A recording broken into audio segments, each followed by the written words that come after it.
Hello, everyone. Welcome back to Aesthetic Appeal, the official podcast for aesthetic brokers. We're going into the Independence holiday very soon, and it would not be an Independence 4th of July celebration without celebrating the patriots that make America so fantastic. And with us is an incredible opportunity to learn about leadership lessons from a true leader, not only in the aesthetic space, but on a national level for the Department of the Navy and someone who stood the watch and taking care of people um, when risk was high and the cost was great.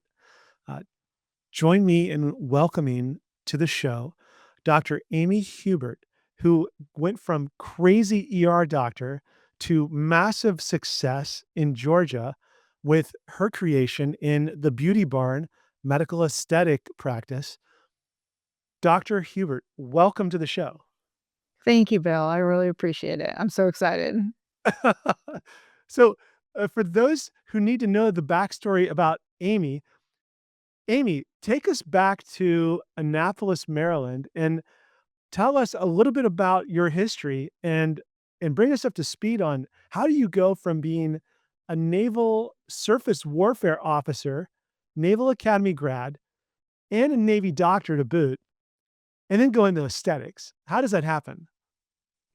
God, I don't know. I just kinda just keep showing up every day, and then all of a sudden, 20 years have gone by. So, I went to the Naval Academy to swim on the swim team. I got recruited, and I actually got into all of the service academies, and the Naval Academy had the nicest pool and the nicest town outside of the base, so that is where I went. I loved Leave it it. to a swimmer. Leave it to a swimmer Yeah. to join the Navy. And wait, by the way, we're not talking about just any ordinary swimmer. Uh, how many records do you still hold? Like 12, 14, Oh 14 gosh. records? Oh gosh. No, no, no, no. I do randomly have a 12-year-old. Okay, so that was about 100 years ago, but I randomly have a 12-year-old Snake River record in the, I think it 100-meter breaststroke. So from 1986 or something crazy. So, Ugh, but regardless, that is my one claim to fame that I still have a record she 100 years swims, ago. folks. She swims faster than I run the 100, uh, and she's going to take care of your wellness too. So tune in for this. Okay, so got it. So you picked the best pool, happened to be the United States Naval Academy, picturesque Norman Rockwell, Annapolis, Maryland, and scene. And then showed up and thought, "Oh, god, I kinda like it. I isn't this place isn't so horrible, maybe I'll stay." But in my mind, I thought, "Okay, I'll stay for 5 years and then I'll be done." When I service selected, I picked an amphibious ship, the mighty USS Tortuga, LSD-46, mostly because Turtle. I thought I could get my SWO calls quick and then be done. And I loved it. Went to 22 countries in the 2.5 years I was on board. My commanding officer, Tom McKeon, incredible man. He allowed me to get my surface warfare falls, and then he signed my paperwork to transfer to medical corps. And so I left the Tortuga after 2.5 years and went to medical school through the Navy and did my Wow. residency in emergency medicine. And it's been a wonderful career. I feel very lucky. I think that's an amazing point that you bring up for the subtlety of what you just said.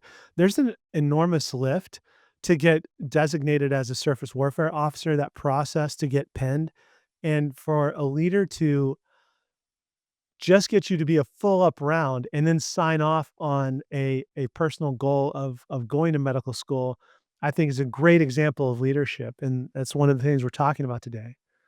Yeah, Um, the crew loved him. He was so supportive of his entire command, and he was beloved by all of the crew, Tom McKeon. So I feel just lucky that he happened to be my commanding officer and signed the paperwork, and I was able to lateral transfer. Yeah, so now just got lucky. take us through from uh, the being an officer in the Navy, becoming a doctor in the Navy, and and then bridge the gap on how do you get into putting neuromodulators in people's faces. I kinda feel like I have 3 different lives, to be honest. You have a Okay. military career, and then I have my community medicine career, and then now I have the beauty barn, my aesthetic career. So it feels almost 3 totally different lives, but my military, I'm super proud of, loved being in the Navy. I had 2 sisters graduate from the Naval Academy as well, and we all have felt honored and, lucky to have been part of that community. And I became an emergency medicine physician and deployed, did 5 deployments, spent it almost a year in Afghanistan and Bastion at the height of the war. Again, honored that I could have been there and maybe have a part in getting some of the guys and girls home. We treated over 5,000 casualties while I was there. And Wow. then a couple years later, deployed to Djibouti, Africa, which is just a completely different deployment, but I got to be I got to participate in the medical clinic on base there. We weren't allowed to leave the base, but served 5,000 people again on the base, just different needs and injuries, and we did get a few traumas from out in the surrounding area, but it was a very different deployment. What Amy, Yeah. Amy, talk to us about, like, what are some of the things that, you took away, with regards to high pressure situations and how people act as a team or as an individual? Like, what are some of those things that you look back on and they stand out to you from that time? Well, like I said, I feel honored that I was able to be at Bastion in Afghanistan, and I feel lucky that I was there. We actually deployed in an army billet, and we shared a hospital with the Brits, who were incredible teammates and partners in the support of our military operations. And I'd say one of the most important things that I learned was the things that you're seeing and some of the traumas and the patients that you're caring for, it's important to, care as best as you can, and you have this team that is more prepared than anywhere that you'll ever see again. Um, but it's also the next patient that is just as important. And so you just can't get caught up in maybe some of the things that you saw or that you had to do. It's really all about doing the best you can and learning and then treating that next casualty that's coming in. So if you were blown up on the battlefield in Afghanistan in 2010 and you made it to one of the 3 big hospitals, we were um, we slept in tents and stayed in tents, but the hospital was actually a building. We had 2 beautiful CT scanners. The Brits did an incredible job. But if you made it alive to one of those hospitals, you had a 99% survival of getting back to Walter Reed Hospital, and you were back to Walter Reed in 24 hours. We had planes on the runway with ICU capabilities and people just waiting. So the traumas would come in, we would resuscitate as best as we can. Some would go straight to the OR, which was operating 24 hours a day. Once they were stabilized there, we had ambulances that would take them out to the runway, and then they would start the flight home. If they needed emergency surgery, they'd land in Germany, and then they would go back to the Walter Reed when they could. So we helped out wherever we could. Radiologists were doing ultrasounds at the bedside. Anesthesiologists were there with us. The emergency department, it was an incredible experience. We were almost the conductors. We had 9 trauma bays and mass triages, and again, like I said, it was 5,000 casualties, and we really fine-tuned team, knew each other and their strengths and how we could help out, and everyone was just in it together. As, I will tell our listeners, as someone, being a former Marine that, did a ground tour in Afghanistan in 2011 and 2012 on the heels of your deployment, uh, it was awe-inspiring to see our Marines, get the level of care and and and scientific medical assistance that was available in such a remote and dangerous place. And the hats off to the doctors and nurses and corpsmen who, day after day, you guys, countless lives were saved. Uh, it's a testament to the determination of a group of people to have a mission that is to save lives. And thank you. Thank you for your service, and thank you for what you guys did. It was a special time. One of my first mass casualties, and triple amputees that I saw, the guy's name was Tyler Southern, and I remember his name. I have 3 boys, and one of my oldest son is named Ty, and so I remember Tyler Southern like it was yesterday. And first triple amp resuscitation when I had got on ground at the hospital.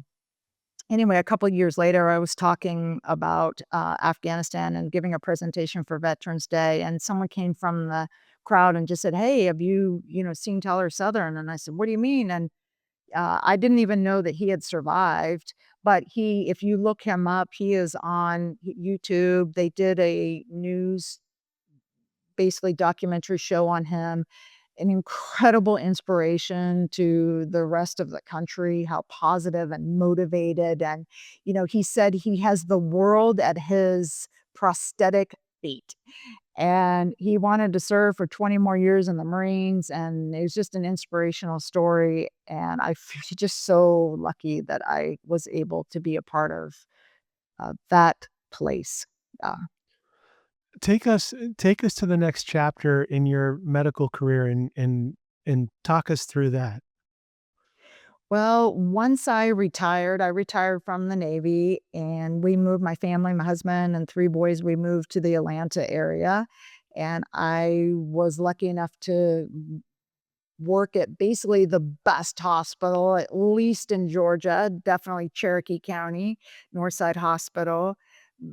Everybody was a family there, smaller town, treated about 60,000 visits a year in the emergency department. Community medicine is wonderful. I was there for, gosh, almost 12 years. Best hospital I've ever worked at. And P.S., they gave us free jelly beans as providers. So that was definitely one of my favorite things that I got to That experience. sounds like Yeah. the president's desk is like you get jelly beans at, the president's desk. Oh, it was amazing. I mean, we had citrus flavor, they had whatever you want. You could get like a whole cup and bring it onto your shift. Magic. You could do anything. With a cup of jelly beans, you can do anything. Well, so let's before we dive into this part of your career, I wanna make a highlight note that, talking about a family affair, your family, is no stranger. There's more than one person in your family that is, raised their right hand to defend the Constitution. Uh, would you touch on that real quick for everybody who doesn't know? Sure, sure. We have 3, my husband and I, we have 3 boys. They're 12 months apart. So there's some dark, dark times when they were younger. Some, oh, good Lord. But my oldest went to the Air Force Academy and plays on the football team.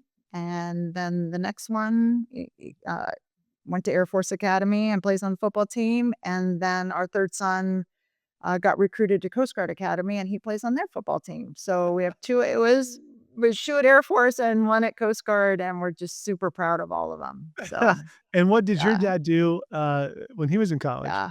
Right, he played with OJ at USC, went to a couple Rose Bowls, so he's so pumped that many of his grandchildren are playing college ball. There's one of his my sister's son is starting off offensive line at Montana State, and then actually her another son is at Air Force Academy as well, so playing football.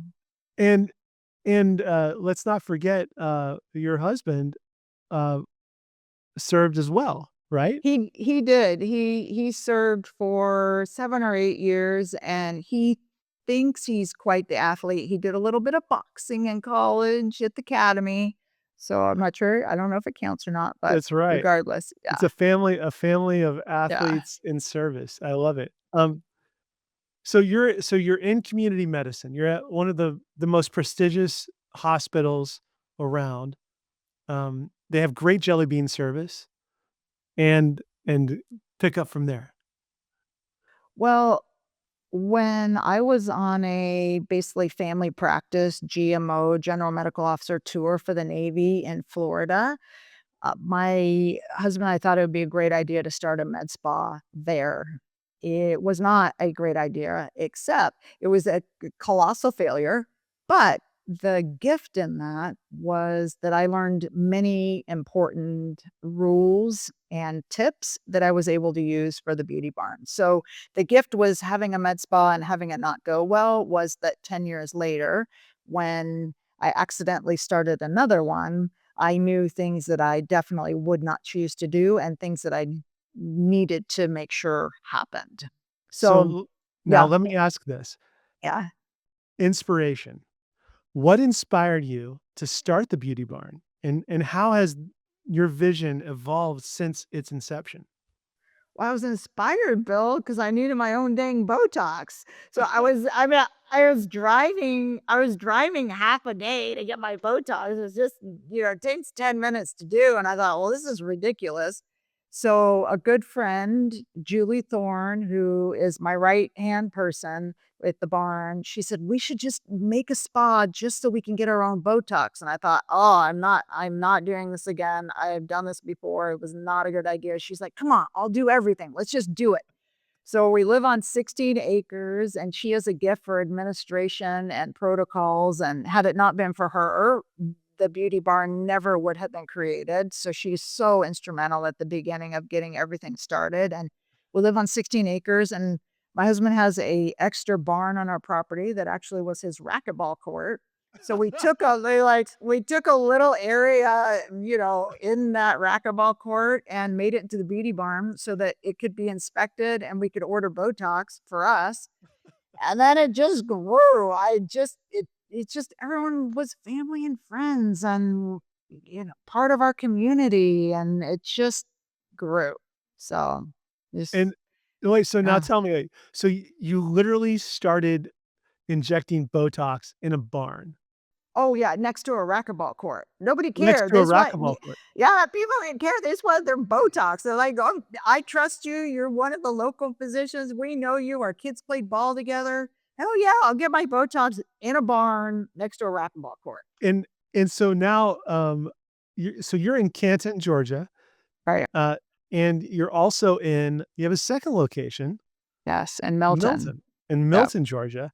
And, if you're ever wondering, like, what is the setting and scene for this 16-acre farm, imagine loosely rolling hills of green pastures surrounded by 300-year-old oak trees and other deciduous varieties with these gorgeous stone shaker houses that are built that you would thought took you back in time about 100 years.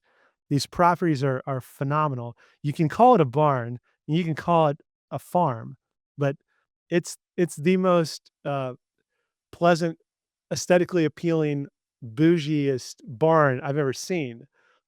But you have 2 barns now. Yeah, if we keep building barns. Tell us Yeah. about the new barn, and then what's the nickname for the OG, the original barn? Everybody needs to know this story. Well, all right, Bill. So here's kind of what happened. We started growing, and we just had that one little room in this barn. So when Rob, my husband, was gone for a week of travel, I actually had one of our friends come and then Wait, and knock. where was Rob traveling for, He was Amy? just traveling for work for his For job. Uh, which, he which he was? he worked for Allergan Aesthetics for a long time. He no longer works for them, but Yeah. he worked for them and loved the company. They were a You wonderful so company. so you guys need to understand, and not only are they admirals, but they're basically the aesthetic admirals of the universe. Like, I would I would love being a Marine who is in aesthetics. I wanna be a fly on the wall at the dinner table at that house because it's like 2 of the most favorite things in the world you could possibly talk about. So, okay, so Rob's gone, the cat's away, and the doctor plays Yeah. and builds. Yeah, I knocked out a wall in the barn. I cleared out our garage of anything that was in the garage. It was kind of Rob's garage, but cleared out the garage, and then we built 3 rooms, 3 treatment rooms in the garage, and that was the baby barn. We now call it The the baby barn. the baby barn. But we How would cute. run yeah, we'd run 40 clients a day through the baby barn in our basically 3 treatment rooms next to the racquetball court and our garage. It's crazy. Crazy. Phenomenal. Yeah, yeah. It was Okay. fun. I love the baby barn. Yeah. So now talk us through the rest of the growth of the beauty barn.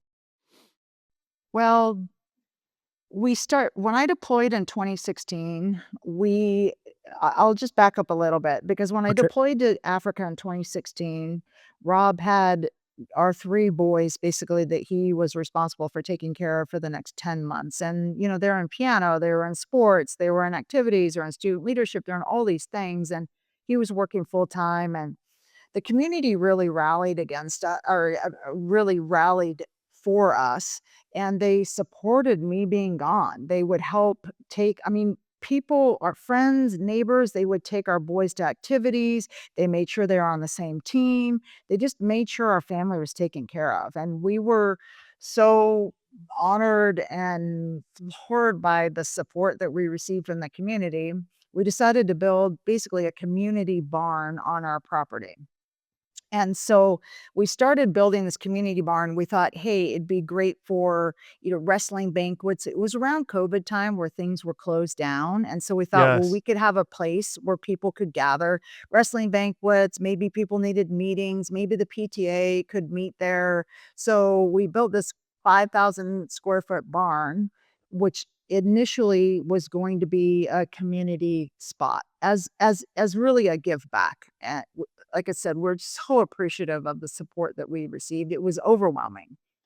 But it very quickly also turned into the beauty barn because the baby barn just we grew. I mean, just from now 4 years, in 4 years, we have 7,000 clients, so we Wow. just couldn't support that in the racquetball garage area. So very quickly, we kinda moved the beauty barn up. There was 8 rooms, but there's still that central area that we thought maybe would be helpful for the community. Bottom line is the county did not share our enthusiasm, and so they felt we built a commercial property on our residential property. So speaking of some challenges in owning a business, so they cease and desisted us from doing any beauty barn stuff, and we have quickly found a strip mall about 5 minutes away, and we got shut down here by the county. And in 4 days, we're up and running at the strip mall. It's absolutely incredible. The team, like, moved everything, got the schedule Wow. switched. It's incredible. So we moved to the strip mall, trying to get back Wow. to our barn. It took about 9 months, and what that's why we have our Milton location. It really was a workaround. There's 6 rooms there. We didn't think we'd be getting back up here to the barn. I'm actually in my barn now. And we finally got approved to have 1,000 square feet, which is considered a home business. And 1,000 square feet is 2 rooms, a bathroom, and our little waiting room. The rest of the building is, like, blocked off blocked off. I've seen it But blocked off. but we moved 4 times in 1 year, and our Botox retention is 83%. I'm very proud of that, and it stayed the same. Our friends and family came with us, and they followed us to the strip mall, from the baby barn to the big barn, and now we're in the bougie barn at Milton. So kind The of the bougie fancy down, barn. yeah, yeah. We got So baby barn, big barn, and bougie barn, and I can't get over the fact that you just said you literally picked up your entire business operation and figured out how to move in 4 days. 4 days. We were down for 4 days. It's Uh, incredible. I mean, that's my that was everyone who worked here at the barn. That's the staff. I mean, it really had nothing to do with me. They took it in stride, packed things up. Well, because we had just moved from the baby barn. We were only open for 5 weeks. So we had just moved from the baby barn into the big barn, and we were thinking we were pretty fancy. And then whoop, 5 oh, weeks later, shut down into the strip mall. And then, now we're out of the strip mall and we're all settled here in Canton and Milton. So many gifts have come from this. I would do it again the same if I had to do it again. There's so many opportunities that came from being kicked out of the barn. Yeah. Dr. Amy, when you get that kind of response uh, that you're talking about, like, I guess 2 questions come to my mind is, 1, what is it how did that make you guys feel, when you're going through all this chaos? And 2, what is your like, what do you looking back now, what do you think the explanation is for that kind of response from not only your staff, but also the community? Well, even at the time, I'm an emergency medicine physician, so chaos is I didn't mind the chaos because I believed that everything would be fine. There is always a gift in everything, always. And when things are the hardest, those are the things you look back on and are the most thankful for. And I just believe that to my core. So even when it was happening, I knew there was a purpose for it. Like I knew we would look back and say, thank goodness we got kicked out. And a year later, thank goodness we got kicked out. But the entire team just believes in each other. They're empowered to do things and they took it upon themselves to I was actually out of town on the day we got closed. I was at the Army Navy game. Oh my So gosh. the county came, closed us down. I'm in Philadelphia. So they started packing up, closed down, got the schedule it was I flew back early. I actually missed the game. I flew back early, but Oh my I mean that gosh. so that wasn't me. That was the people, that's my staff. They're just incredible. I think that's Absolutely such a incredible. you say something right there though, and it immediately clicks back in my mind of when I think about leaders and managers, leaders inject themselves at the point of friction immediately when they recognize that there's an issue that their team needs support on. And that I think is a great example of what you just said there is you're away from the flagpole. Um, there's a crisis that occurs and you recognized instantaneously, my team needs me. I need to be at the point of friction to get boots on ground. I think that's such a great example of a leadership trait, Vice, just putting a process in place. Processes and procedures I love. I love those. But when you get punched in the face, your plan goes to crap. And I love that what you just said there. Um, maybe if you would, I would love to hear your thoughts on what are some things that you notice, uh, maybe on a periodic timeline or day to day that are subtleties that you've learned along the way that are some of the most effective traits of being a leader, um, versus like what you're asking people to do as managing a project or managing a process for you or managing people for you.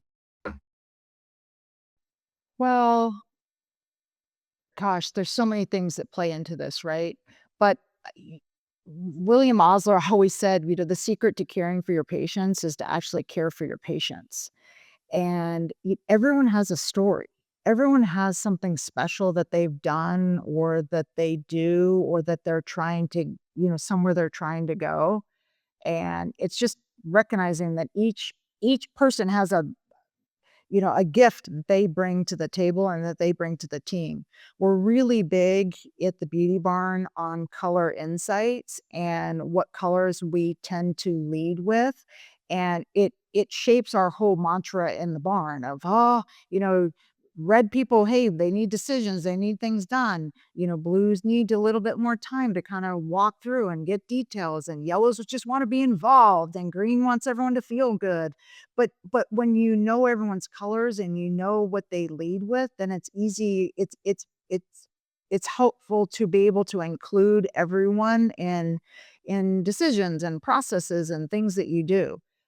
Leadership in general is about, when things are going well, it's because of your team. When things aren't going well, it's in the mirror, right? It's about you at the helm and what can you do differently to make things go better.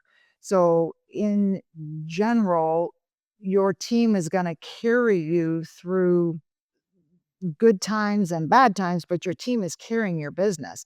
And so again, empowerment is this huge thing. So I went to a Ritz Carlton leadership conference and just has changed so much of what I believe in and how I approach people at the barn is that if people are empowered to do something, incredible things happen. And we have a whole empowerment section at the barn of just example of the front desk girls. So every day they're empowered to spend $200 however they want to fix something. So someone has a problem, they take ownership, whether it was their problem or not, they take ownership and then they think outside of the box. If they need to spend $200 to fix it, great, they do that. Maybe it doesn't take any money. Maybe it just takes getting them some water. Maybe it just takes talking to them while they're sitting in the room. Maybe it takes a free diamond glow facial, but they're empowered to be able to take care of the client, treat the clients as they would want to be treated. And the empowerment has been a game changer for us at the Beauty Barn. Would say just in general, the difference between leadership and management, leaders need to get the right people on the bus. They talk about that a lot is having the right people on the bus. They don't necessarily need to know the skills quite yet, but then managing is making sure that the how is done and making sure that the daily processes are completed and making sure that the goals, everyone is in the same direction. Um, I think leaders in general have the overall vision and managers have the systems and the practicality of the day-to-day things. So you need both. Sometimes the same person is both, but they're very different. Leaders and managers are, the two different goals, but both very important. As you continue to grow and expand this incredible reputation of what I think is, I mean, I go around the country and I see um, large volumes of practices, and when I walk into your practice and having been inside of it, there is aesthetically it's so unique. Two, there is a feeling that everybody is totally engaged in this, like, I don't know how to describe it for our listeners, but it's like being engaged in a experience from the time that, like, you come in until the time you leave, and I actually remember leaving with kind of like a little bit of a smile on my face. It's like, "That's a great place. That's kind of a cool place." Um, what are the future plans? What are some things that you've got in the hopper that you're thinking about? Like, what's I mean, you've accomplished so much already. Like, what's the next? Well, I have a whole bunch of things that I've been thinking of. Do So tell, do tell. we recently were selected. I'm super proud of this for our team. We recently were selected one of 3 Allergan affiliate training centers. So there's one in Philadelphia, one in New Jersey, and then there's the Beauty Barn in Milton. So super proud of that, where we're able to train future injectors and aesthetic medicine, and that should start here at the end of the summer. To be honest, Wow. Bill, to be honest, I'm most excited about this is that, yeah, I have 5 other injectors. Julie started this with me, but, the other 4 injectors, we trained from the beginning. They'd never held a syringe before, and they FTEs are all $1,000,000 injectors in 2 years. It's been absolutely incredible Wow. to give people the opportunity to have a career in aesthetics. I was just so honored. I It's my favorite thing about the barn is that we have 25 people that work for the barn, and they all have like, their livelihood is supported by the beauty barn. I mean, it's just mind-boggling. It's the thing I'm so most proud of. So, the fact that we have been selected to be a training facility and now these 5 injectors have the opportunity to be leaders in the field of aesthetics, to have their a career solidified. I mean, an amazing opportunity. So, I just can't speak enough about that.